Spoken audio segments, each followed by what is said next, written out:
What's up, D-Gens? What's going on? Let's go see what's happening in the market. See what's happening in the market this evening. A little bit of a later stream than normal, but we're here. We're back, baby. JASMY sitting at 4 cents 860. Had a decent daily close. For me, guys, as long as we close above 4 cents 4, I'm happy. It looks like we're probably going to come down and actually test that level as support. And then maybe come back up. We may ping pong here. We may ping pong right here, guys. We'll see what happens, but looks like that's possible. May do a little ping pong action, right? Pingy pingy pong pong. We'll see what happens. All right, going over to Bitcoin's chart. What's going on there? $100,144 right now, just sitting at that resistance level at the top of the golden pocket. Just cannot seem to close a daily candle above that $100,000 mark, guys. Can't do it. We'll have to see what happens, but again, I keep saying it. As long as Bitcoin holds above $90,000, I'm fine, because to me that means all coins are going to continue to rip to the upside. If we fall down below $90,000, all coins are going to start to take a hit, in my opinion. Let's go look at the crypto bubble, see what's going on around the market. Swift's having a nice evening. KASPA, Algo, Myria, and JASMY having a little bit of a correction. Onyx coin as well. Volume volume's still high on JASMY compared to what we're used to, but I mean, it's not even close to what it was the last couple of days. Last couple of days have been like 2.5 billion. Now it's only 475 million. So the volume is down, and to me, what that means is that nobody's trading it. No one's buying it. No one's selling it. No one's trading it. Just kind of ping-ponging sideways right now. Probably for the weekend. We'll see what happens next week, right? But, yeah. I mean, we're just kind of ping-ponging around here. Mixed bag here. Got a couple things pumping. Turbo was up like 30% earlier today. XRP, Jupiter, Not, Quant. Some things are looking good. Some things have some good DCA opportunities going on. So LCX is ready to explode, in my opinion. We'll see what happens there. All right, let's get into some of the news. Guys, if you're new here, make sure you hit the like and subscribe to the channel. What we do here in the live streams, first we cover the news, and then the second half of the stream we get into the chat, and I respond to everybody's questions, comments, and concerns. So leave your questions and comments and concerns in the chat. I will get to it a little bit later. All right, so guys, this is big news. I read it. News so nice, I have to read it twice. So we got meet Swift GPT. They've added an AI to their all-chain bridge, guys, to bridgers. It says, meet Swift GPT, the AI for crypto enthusiasts. Navigating the crypto world just became easier. Now, guys, how often have I spoken about Swift and how I believe that Swift's bridgers, their all-chain bridge, is going to be the next generation of DEXs and swaps because of the aspect of it being user-friendly, right? Onboarding new retail investors is crucial to the continued growth of crypto, and Swift is working hard to make their all-chain bridge very user-friendly, right? So very, very bullish on this, guys. Adding an AI chatbot to Swift Swap to bridgers. Very, very bullish stuff, guys. Very bullish. I will be covering it in a separate video. Onyx Coin update. Onyx Coin tweets out, we have a lot of payments going out this week, so keep an eye on your wallets. Ambassador payments go out, public Zeely payments go out, and gas refunds go out this week. They said we will announce as each batch is completed, along with additional details. So big things popping on Onyx Coin.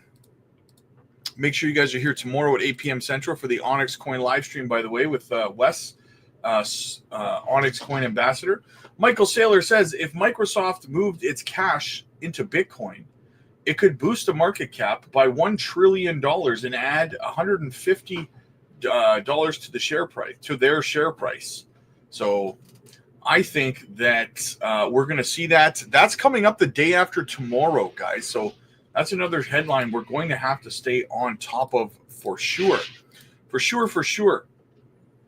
Guys, we only need 11 subscribers to reach 7,500 subs. So if you're watching and you're new, hit the subscribe button and help us get to that 7,500 subscriber level. Would be greatly appreciated, guys. It costs you nothing, and you'd be doing me a super solid. So go ahead and do that while I'm yammering on. Cynthia Lummis suggests funding the U.S. Strategic Bitcoin Reserve by marking the Fed's gold certificates to market value and selling them.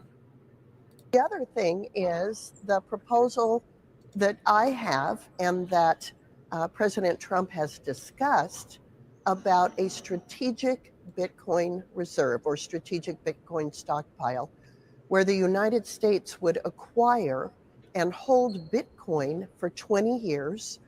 Because of the way that Bitcoin has been appreciating since inception, this would be an asset that could help shore up the US dollar as the world reserve currency and serve as a reserve that could be used to reduce the national debt significantly. You know, the American people are still hurting from inflation, from high prices. And they want the national debt reduced. These are ways to do it with an asset that is immutable, can easily be held by the federal government in a variety of vaults, and that states can participate in as well. So this is the gold standard digital asset, and a strategic Bitcoin reserve is the way to embed it. You know, we got off the gold standard a long time ago. My question is how much you would spend tax dollars at a time when we're talking about trying to reduce costs. How much would you spend on Bitcoin as part of this reserve? We wouldn't have to spend any new dollars. We have reserves at our 12 Federal Reserve banks, including gold certificates that could be converted to current fair market value. They're held at their 1970s value on the books, and then sell them into Bitcoin. That way, we wouldn't have to use any new dollars in order to establish this reserve. The United States already holds over 200,000 Bitcoin in the asset forfeiture funds. So that would be the initial source of Bitcoin. So no new money spent on this reserve. Except for the fact that Biden keeps trying to sell what you hold like a jackass. All right, what else do we got? What else? Cointelegraph says ETF flows around 3,840 Bitcoin and 22,130 Ethereum were bought on the 6th. 376.6 million in net inflows for Bitcoin, 83.8 million net inflows for Ethereum. They continue to purchase, guys. Now, listen, I got a stark warning for all of you guys. If Bitcoin gets adopted globally... Well, if Bitcoin will become the ultimate type of a form of the currency been adopted by human society, I can tell exactly what's going to happen as the worst scenario or the must scenario. We're all going to die. We're all going to die. If Bitcoin gets adopted, we're all going to die. It's over, guys. It is over. All right, what else do we got? Got to play that every once in a while. What else? Weekly market movers, top gainers. What do we got? Number 2, JASMY. That's right, baby. 77.97% on your FM dial. You love to see that. You love to see it. Fidelity leads spot Ethereum ETFs amid major milestone record. The 9 spot Ethereum ETFs in the U.S. appears set to register 14 days in net inflows. The ETFs have recorded 10 consecutive days of positive inflows beginning from November 22nd.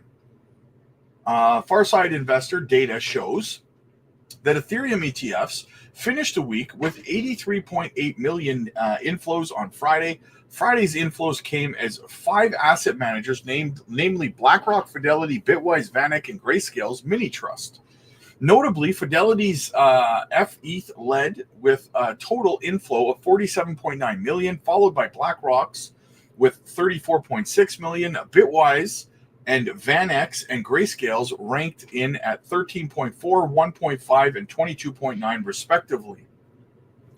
Friday's inflows marked 10 consecutive days of favorable inflows into Ethereum ETFs.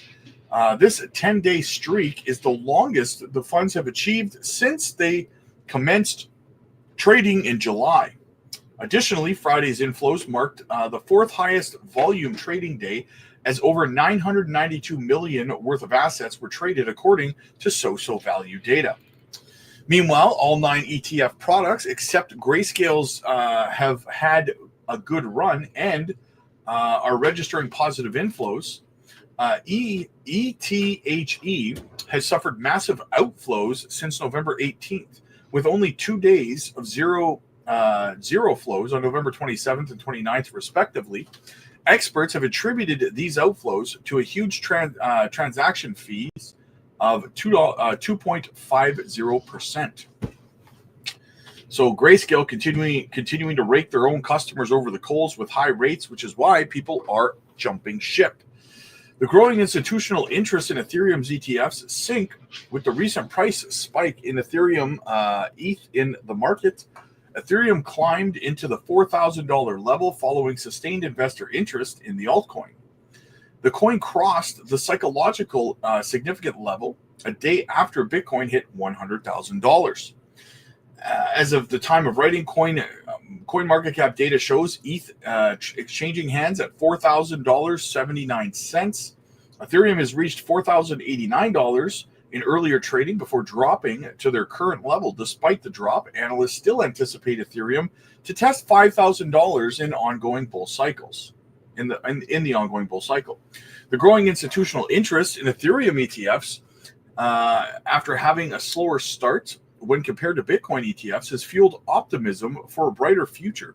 Furthermore, the industry has positive outlook due to the nomination of pro-crypto individuals to head key positions by President-elect Donald Trump. Big things popping, little things stopping. All right, what else do we got? Cointelegraph, Hawaii news now covered about Bitcoin being used as a payment method in Hawaii. Bitcoin's price hit another record high above $103,000 today, fueled by expectations of a cryptocurrency-friendly White House. Our Annalisa Burgos looks at how digital currency is gaining traction locally as well. Places like this on 4th Street Mall actually accept the digital currency Bitcoin, and it's as easy as paying with any other type of payment. Easier and inflation-proof, crypto fans say, since there aren't any transaction fees. Confirm. Oh, wow, there was a strike. Less than a second. Awesome, and that was it. I like the whole concept and ideas behind it. Drip Studio in downtown Honolulu is one of a few businesses in Hawaii that accepts Bitcoin and has become a de facto hub for the now unregulated local crypto industry. Yeah, T, perfect. Joe Kent of Grassroot Institute is a regular. The think tank pushed the state to lift regulations on cryptocurrency companies, no longer requiring them to have a money transmitter license as of July 1st this year. Because crypto doesn't rely on banks to verify transactions, advocates say it offers economic freedom and a way to hedge against inflation. I mean, we've already seen the cost of living go up and up and up. A lot of that is because government prints so much money. But with Bitcoin, you can't print money. The supply is capped, and that makes it a much more stable source of value. But critics warn it's not for everyone. Crypto prices have been known to rise and fall drastically and are driven by speculation. Investors have no protection or recourse if they lose money. Economist Paul Brubaker calls crypto a medium of exchange for criminal activity. That hasn't deterred schools and nonprofits from accepting cryptocurrency for donations, with protections in place to prevent fraud. Mid-Pacific Institute recently changed its policy to allow a donor to make a $200,000 gift. Our goal is to make giving convenient for our donors and creating avenues, even if it is for a small number who this is the right avenue for them. We want to make it as easy as possible. We hope to see some increase in that realm beyond this first gift that was so generous at the intake. While some may hold on to Bitcoin as an investment, others may choose to cash out to protect themselves from volatility. Kent says they're focusing on adoption and education. Buyer beware. As the incoming Trump administration pushes digital currency into the mainstream, consumers are urged to do their research and consult with financial advisors. Annalisa Burgos, Hawaii News covering Bitcoin and crypto payments. You love to see it, guys. Former Treasury Secretary dismisses Pump's Bitcoin reserve proposal as crazy. Former U.S. Treasury Secretary Lawrence Summers criticized President-elect Donald Trump's proposal for a strategic Bitcoin reserve, calling it crazy and a move to appease crypto campaign donors. Some of what is being said, this idea that we should have some kind of national Bitcoin reserve is crazy, Summers stated in an interview with Bloomberg TV. Yeah, why would you put your money into something that increases in value at such a dramatic rate that you can make billions of dollars? That's crazy. Why would you do that? Sounds like a scam to make you rich. There's no reason to do that other than to pander to generous special interest campaign contributors, said somebody who doesn't do their research. Trump proposed that the U.S. government holds onto its seized Bitcoin, currently amounting to approximately 198,000 Bitcoin, worth over $19 billion, according to Arkham Intelligence. Since Trump-aligned Republicans like Wyoming Senator Cynthia Lummis are pushing legislation to acquire 1 million Bitcoin, about 5% of the total supply, and hold it for at least 20 years. Despite the criticism, Summers acknowledged some validity in Pump's views of cryptocurrency. I think we need to support financial innovation wherever it may go. And there are probably respects in which crypto has been overregulated by overzealous regulators, he said. You think? Summers, who served as a Treasury Secretary from 1999 to 2001 under President Clinton, also had a brief advisory role with the crypto conglomerate Digital Currency Group in 2016. Lummis's push for a Bitcoin reserve aims to address the $36 trillion national debt. However, Avik Roy, president of the Foundation for Research on Equal Opportunity, cautioned that the proposal is not a comprehensive solution. Says people without any experience, knowledge, or research into the asset class, right? You should always listen to people who don't do any research and then talk about something. That sounds like a great idea. All right. NeoSun, a year before the launch of JASMY, Toyota strengthened its alliances. For a long time, they had been conducting research and development in the fields of data, thanks to blockchain, just like JASMY. I quote, "It is important that private companies with the will to serve their community and processing the necessary technological and human skills to create the future, create a platform for smart cities and show Japan's work to the world." Absolutely. Toyota, proud partner of none other than, you guessed it, JASMY. All right. What else do we got? Tom Beckett, sailor, quote, "To sell the gold and buy Bitcoin with it, buy 20% of the Bitcoin net worth is very simple." If you were advising the administration, as far as I know you are, there's a tension between, so Trump's threatening the BRIC nation, saying if you de-dollarize and the dollar is no longer the default currency, I'm going to raise tariffs, because there's an advantage to being the reserve currency. We control 58% of reserves are in the dollar. We get to see flows. We get to have more teeth in our sanctions. And if Bitcoin goes to $1 million, $21 trillion asset class, it's hard for me to see how it wouldn't at least bring reserve currency percentage from the dollar way down. How would you be advising the government to think about the advantages of dollar as reserve currency versus Bitcoin increasing in value and subsequently playing a larger role in perhaps replacing the dollar as a reserve currency? There's some simple straightforward things that are good for the United States and probably good for the world too. First of all, just to observe that money decomposes into currency and capital. Currency is the medium of exchange that we use to price everything in the world. The US dollar is definitely the reserve currency. The US dollar is also used as reserve capital, but in the form of treasury bills. Bitcoin is capital. Bitcoin is not currency. Gold has been used as capital. It's not currency anymore. The very simple thing that the US ought to do is they ought to sell the gold and buy Bitcoin with it and buy 20% of the Bitcoin network. It's very simple. Just swap the gold for Bitcoin. If anybody actually swaps out their treasury bills for Bitcoin, then the US is going to own it all. It's kind of like just getting Alaska or the Louisiana Purchase for free.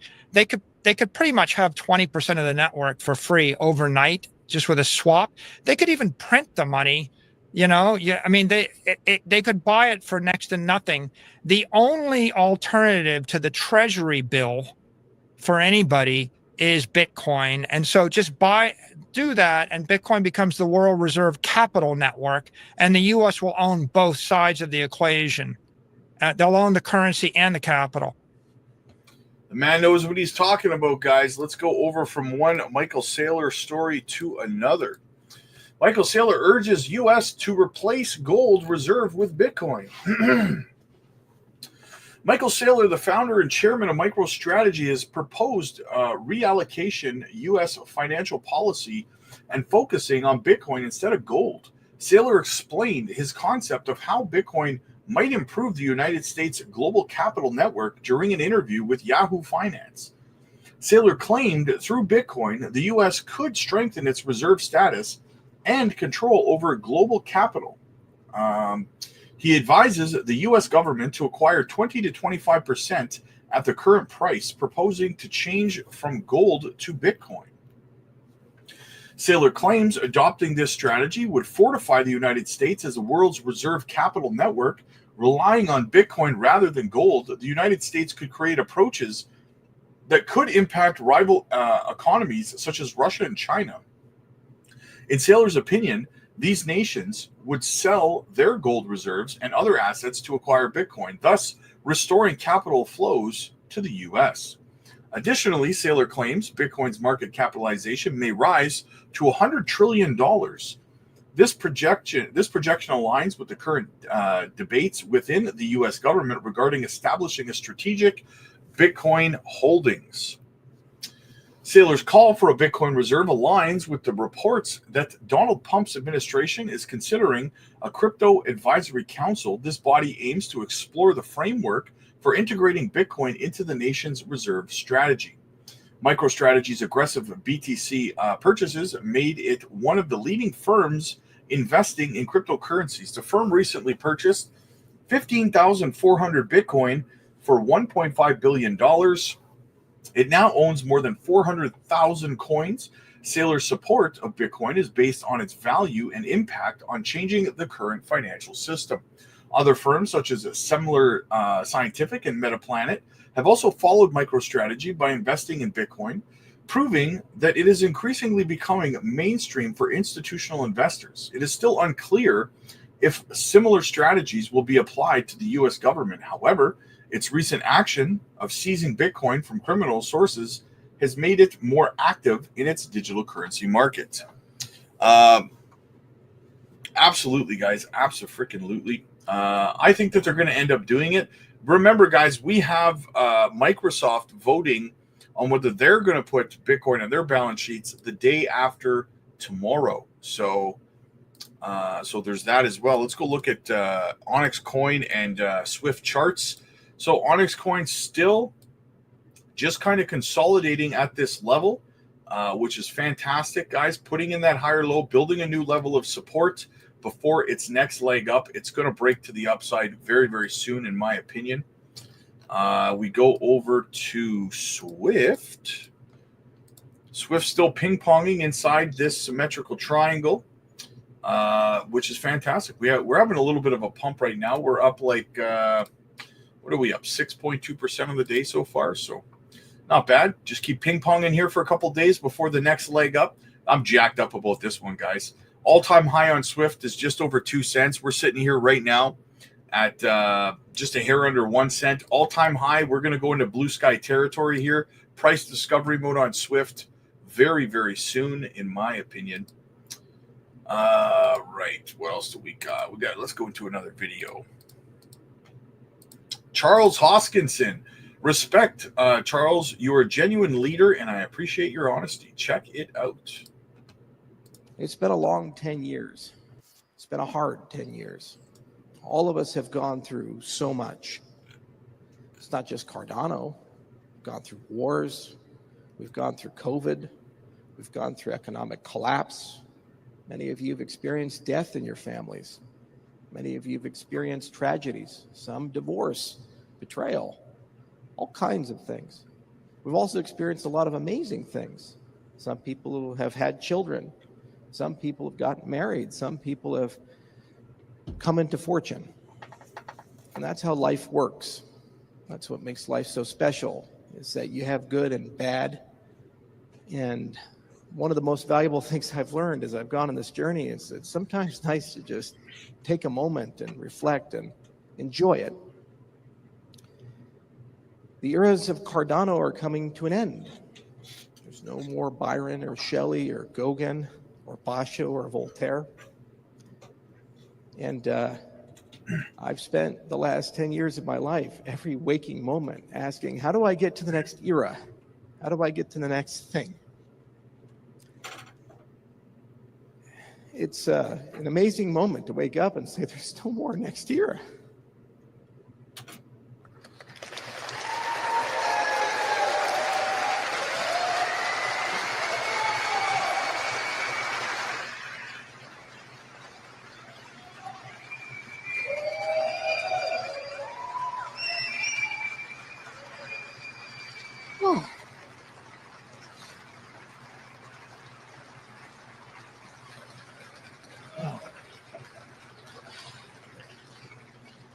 You get to decide that. That's the magic of governance. That's the magic of why we're here, is for all of us to work together and decide on the future together. And it's going to be so much greater than what we did before. You know, the last 10 years haven't been easy for me. It's because every time I make a mistake, I feel it because it hurts all of you.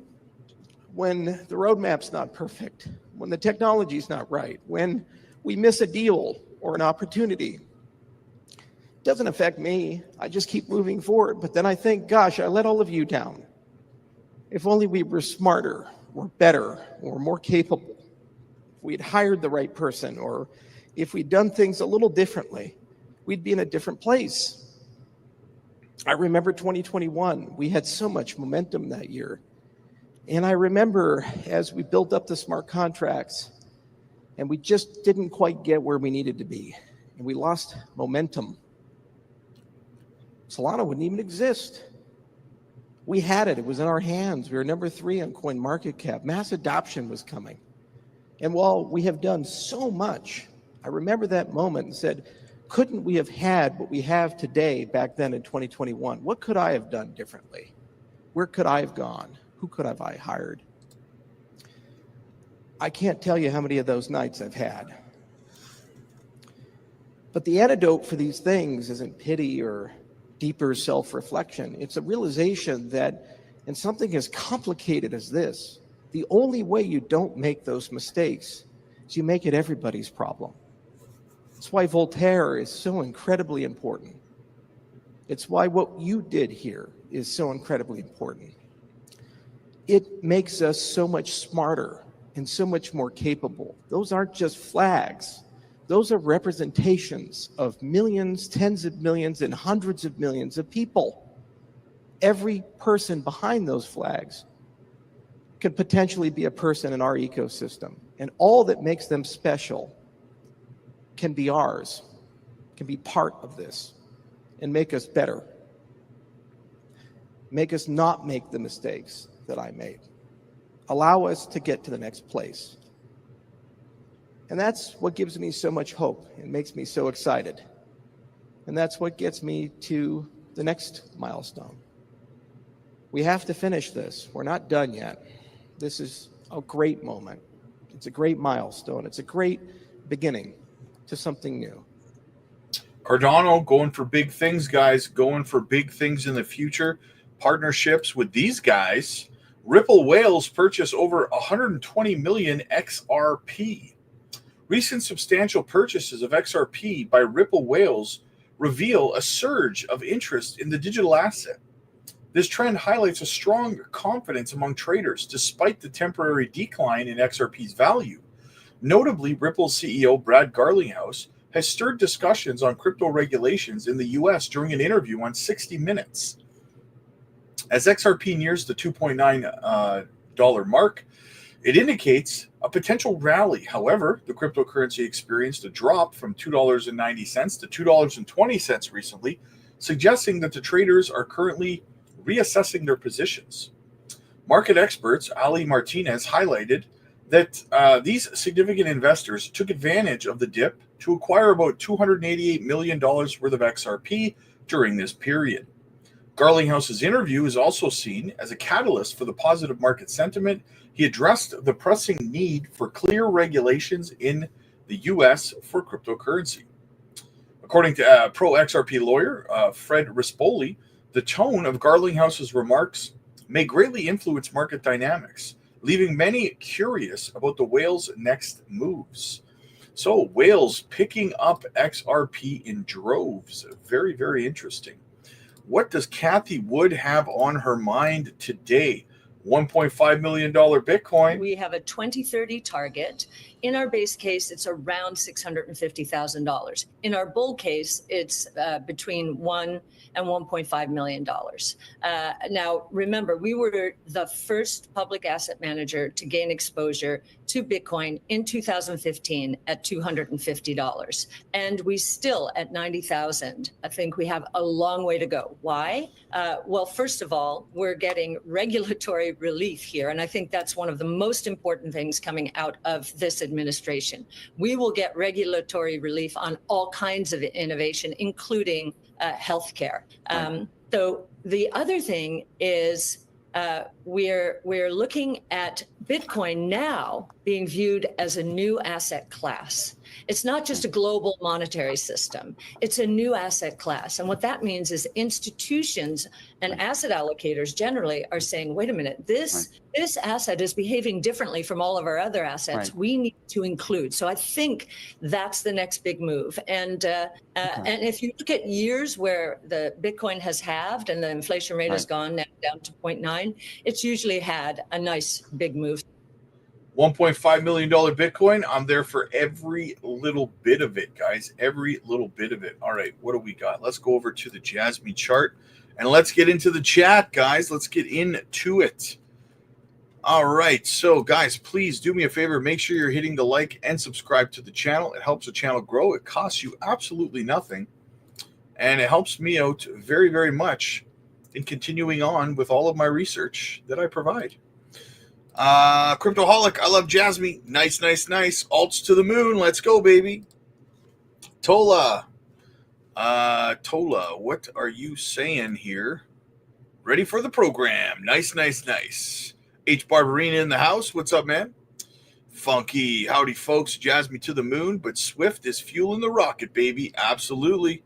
State of Maine, chain checking in. I dig it, man. I dig it.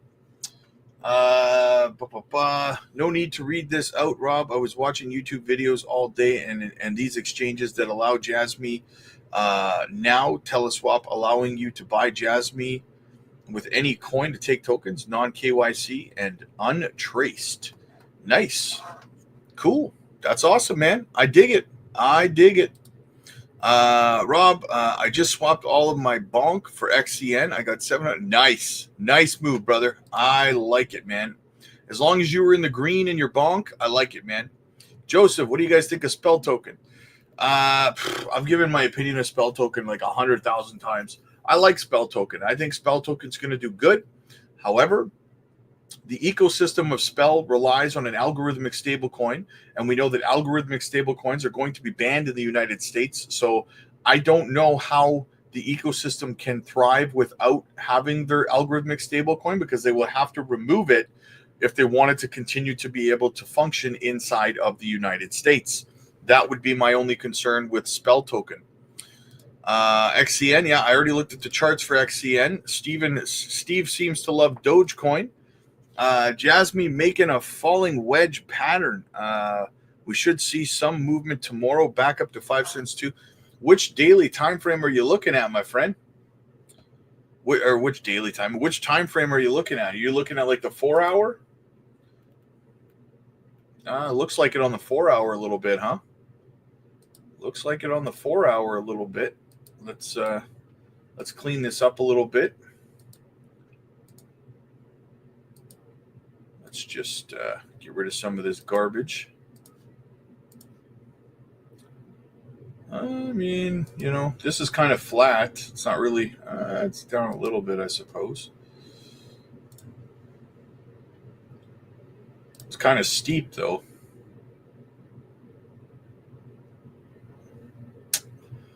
Yeah. I mean, kind of steep, but I see what you're saying. I see what you're saying. It's not really a falling wedge pattern unless I kind of do this, right? Could bring it down here. A little bit of that, a little bit of this. Yeah, I mean, you know, we'll see what happens. But the 1 hour, it's a little more prevalent, right? But yeah. Showing Hawaii news. Thanks. Hey, no problem, brother. No problem. Choppy, what's up, brother? Good to see you, man. Chappy, I mean, sorry. Those A's and those O's. I need new glasses, so I can't see that good. Steve really loves his Dogecoin there, eh? Rodney says, so I don't live in Canada, but I heard on a program that Canadians can only put $30,000 worth of crypto. Is that the government controlling? They're trying to. I think that's an Ontario thing, though. That's not where I live. I don't have that issue where I live. I mean, I was able to put in far more than that, and I was fine. So, Ortho, for the last part of the stream, but curious when you'll be exiting Helium Mobile during the market. My friend, all of my exit strategies and my exit price points are over on the Patreon. You got to be a member of the Patreon to get exit price points and stuff like that.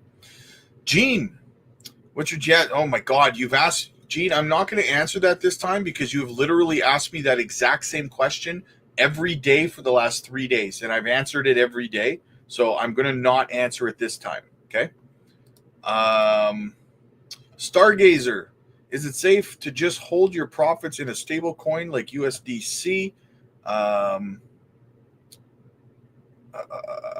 If you don't trust your bank, I mean, I would probably use USDC Circle, yeah, but I would keep that stable coin on a cold storage wallet though.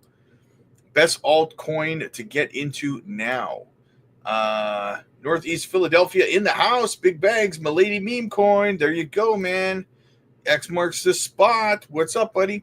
Sounds good. I'm on the Patreon. Okay, so just Ortho, no problem, man. Just shoot me a DM over on the Patreon, and I will give you a perfect exit price point for Helium Mobile, my friend. No problem, man. I got your back, Jack.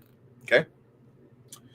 All right, guys. So listen, that's the news. That's the chat. Kind of a quicker stream tonight, but make sure if you click like if you like this video, click subscribe if you really liked it.